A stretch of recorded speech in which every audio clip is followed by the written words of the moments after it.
Nous sommes à Paris, porte de Clichy. Résidence Les Épinettes, l'un des 21 foyers Soundiata Nouvelle, une association créée voilà 40 ans. Ici, c'est la vie africaine transplantée au cœur de la région parisienne. Un mode de vie régi par le respect des aînés, et c'est eux qui tiennent le haut du pavé jusqu'à la gestion de la cuisine. Nous avons parlé, nous avons tenu avec les femmes pour nous faire un plaisir. Par exemple, eux, de nous rendre service. La renommée de ce restaurant s'étend au-delà même des murs du foyer. Les habitants du quartier, amateurs de cuisine africaine et souvent parfois des personnes démunies, viennent ici pour se régaler. La patronne des lieux est désignée par les résidents, une centaine de personnes sur papier, mais en réalité 5 fois plus. Ça prend combien de temps à peu près de préparer tout ça? Maximum, minimum, ça prend 4 heures du temps. 4 heures. On commence à 6 heures du matin. Oui. Jusqu'à 20 heures du soir. Oui. Ça prend 4 heures du temps, 5 heures du temps de préparer. Vous préparez pour combien de personnes à peu près? À peu près. À peu près pour 100 personnes comme ça. 100 personnes? Oui, oui. 100 Seulement personnes, 100? oui. Côté cuisine, chacun s'affaire à sa tâche. Le gros de la troupe surveille les casseroles géantes, chargées de riz, sauce mafé, gombo yassa ou encore des poulets frites. Vous êtes chef de quoi exactement?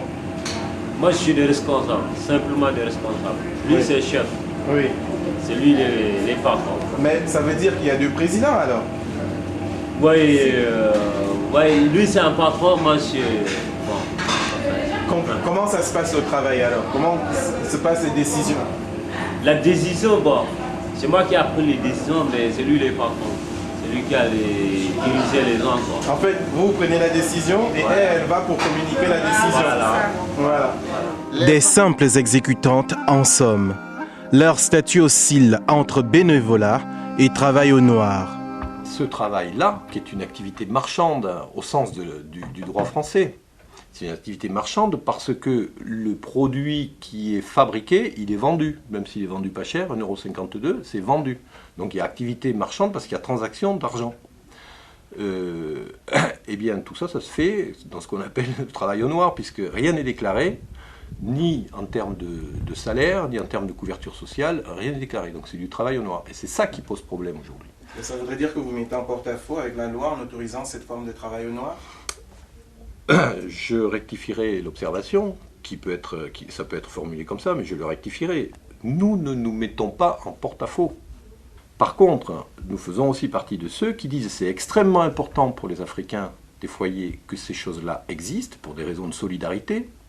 C'est pas cher, on a des résidents qui ont des revenus modestes, et parmi ces résidents également, il y en a qui n'ont pas du tout de revenus. Je vais te dire une chose, oui. On est beaucoup de jeunes aujourd'hui qui prenons le train en marche. Bon, moi je me bats en tant que militant, mais sur un autre plan, parce que je suis né en France et que j'essaie aussi de m'épanouir professionnellement et ainsi de suite.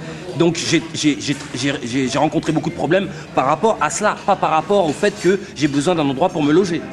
Ici, le militantisme est courant et la solidarité un leitmotiv. Toute l'Afrique, faites ce que vous pouvez pour sauver l'Afrique et réveillez-vous. Réveillez-vous Africa, réveillez-vous. Le but de Africa, c'était ça. Voilà, parce que tout le monde peut jouer, tout le monde peut adhérer dans l'équipe. Même ceux qui n'ont pas à faire des papiers ici, tout le monde est pareil ici. Que ce soit blanc, noir, tout le monde est pareil au Africa. Voilà.